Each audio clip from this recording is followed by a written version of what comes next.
Chris at nycradio.com. Did your team today let you down, or did your team make you happy? Chris at nycradio.com, and let me know. But my team didn't make me happy.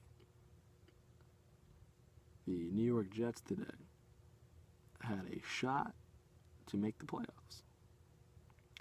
And when they lost, when the Steelers jumped ahead of them, I thought this is not going to be good. They're not going to beat New England. They may beat Buffalo, but I don't know. And they beat New England last week, in a great game, and the Steelers actually lose to the Ravens, who are out of it. So you're thinking, okay, even if the Steelers whip up on the Browns, which you know it's going to happen because the Browns suck, I think we got a shot. And then it came out that McCoy was out, so the Bills were a little bit banged up. Yeah, Rex was going to pump the team up, but the Jets, listen, they were fighting. The Bills, yeah, they were fighting to spoil, but the Jets were fighting to make the playoffs. And I picked Jets 24-20, and I was wrong. I was wrong. And, yeah, they beat the Giants this year. They beat the Patriots. Those are good wins. They beat the Colts. They were the first team kind of to expose the Colts this year for what they were going to be. Beat up on the Redskins at home. Beat Miami. Swept Miami, which was pretty cool. We all hate Miami, but you know what those losses equal up to with this type of season that the Jets had? It equals up to Jack Dick shit. That's what it adds up to. Jack Dick shit. I know a lot of these Jet fans out there would be going, oh, Chris, how could you say that? How could you? We went from 4-12 to 10-6. Oh my God. Yeah, you know what? Okay, we did. I'll give them that. And you look at the expert picks from people from even SiriusXM NFL Radio, CBS NFL Radio, NBC, Fox, ESPN. A lot of them had the Jets finishing last. And listen, they won 10 games. That's great. That's great. But where does it get you, huh? What does that do for us Jet fans? Oh yeah, we improved by 6 games. Okay. But what you're failing to miss here, what you are really failing to miss here, folks, is that the Jets had it. It wasn't like they were 10-6, but they finished 3 games out of a wild card spot. No, the Jets beat the Patriots last week. The Ravens, who were out of it, beat the Steelers. We never thought that would happen, and they beat them in Heinz Field. So you're thinking, oh, all right, this is great. Then McCoy went down for the Bills. Okay, that's a weapon that the Bills won't have, and McCoy went off against the Jets when the Bills beat him the first time. Okay. And you couldn't beat a depleted Bills team? You couldn't beat that team to make the playoffs? Are you kidding me? You couldn't do that? And you know what? I've come to the realization with the Jets that it's not a coaching change. It's not a quarterback change. It's not, oh, well, we have to do this, we have to do that. You could put Brady on the Jets. You could put Gronk on the Jets. You could put Butler on the Jets. You can replace the whole coaching staff. You can make Belichick the head coach. And you know what? The Jets still will not win a Super Bowl. Still. You know why? Because it's not changing coaches. It's not getting offensive weapons. It's not drafting studs in your draft. It's not trading for guys like Brandon Marshall. No. The Jets are cursed. This is a cursed franchise. Because they do just enough. They do just enough. Oh, look, the Jets are making moves. Oh, my God. Yes. People go, oh, it could be worse. You could be a Browns fan. I'd love to be a Browns fan. You know why? Because I know every year we're going to fucking suck. We're going to win 3-4 games every year. And fuck it. I'm okay with it. Give me another beer. With the Jets, they tease you. No, I don't want to believe it that the Jets are good. Wait, hold on. But they got all these guys. Wait a minute. Fitzpatrick's doing well. And Marshall and Decker are gelling. And, oh, wow, this this is a great team. We're 10-5, and we're going to Buffalo. We're 10-5 going to Buffalo with a chance to take out Rex Ryan, who's a joke of a head coach. But no, the Jets didn't do that. The Jets didn't do that. Instead, you got the Jets, who you got guys on the defense making tackles. Your season is going up in flames. You're losing. And you're posing? Are you kidding me? And then Revis doesn't want to talk to the media? Why?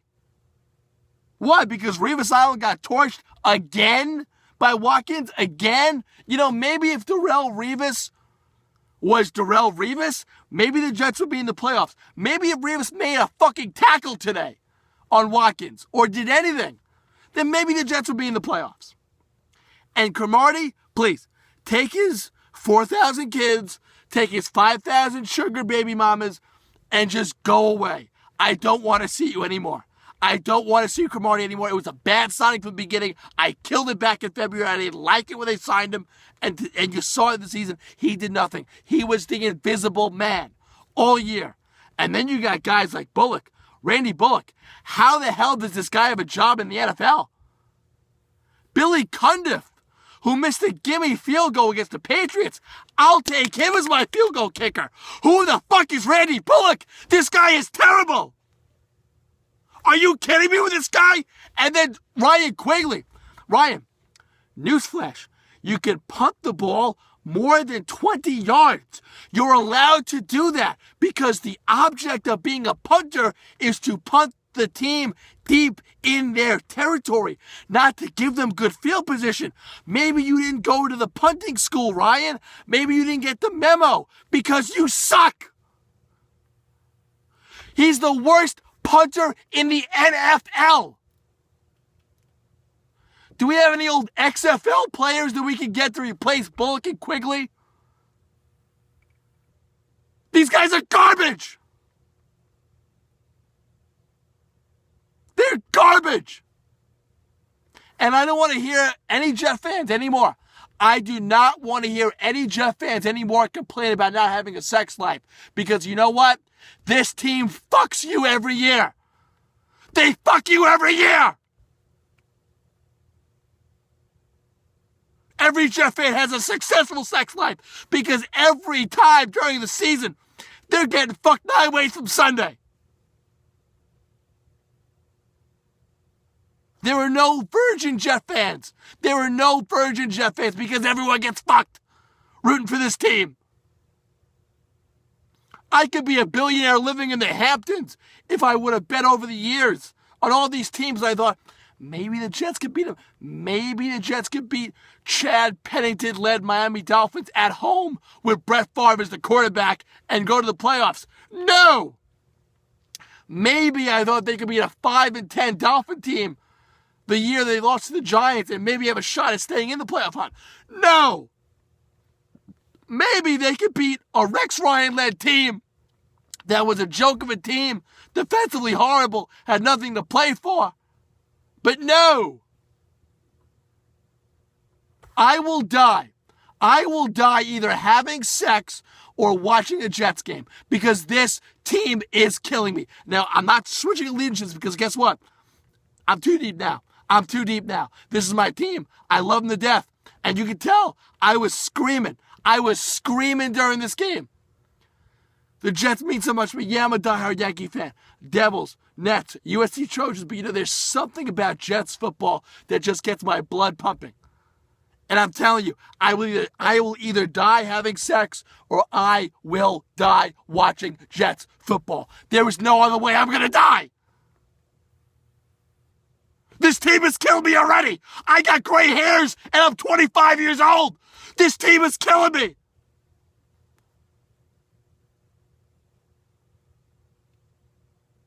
And I looked up in the skies, up in the heavens.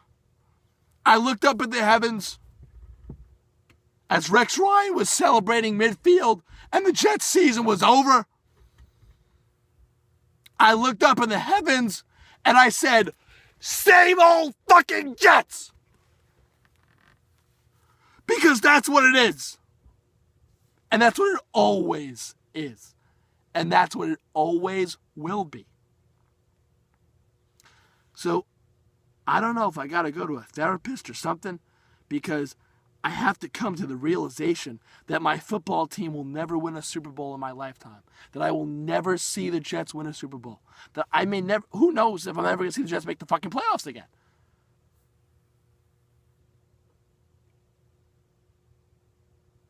Same old Jets.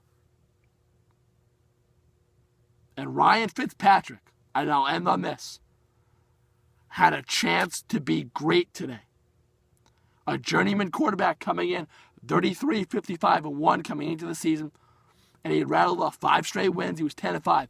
Fitzpatrick had the chance today to go out there, have an elite game, and punch his team's ticket to the playoffs. What does he do? He throws 3 interceptions. And newsflash, Fitzpatrick will never, ever, ever be as close to being as good as he was this year. So you have to really assess your options at quarterback. Because do you want to take a gamble on that?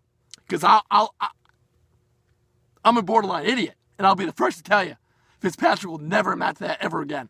Ever. So if there's halfway decent options out there, run, don't walk away from Fitzpatrick. Run, do not walk away. Because he's never going to duplicate that again. Ever. Ever.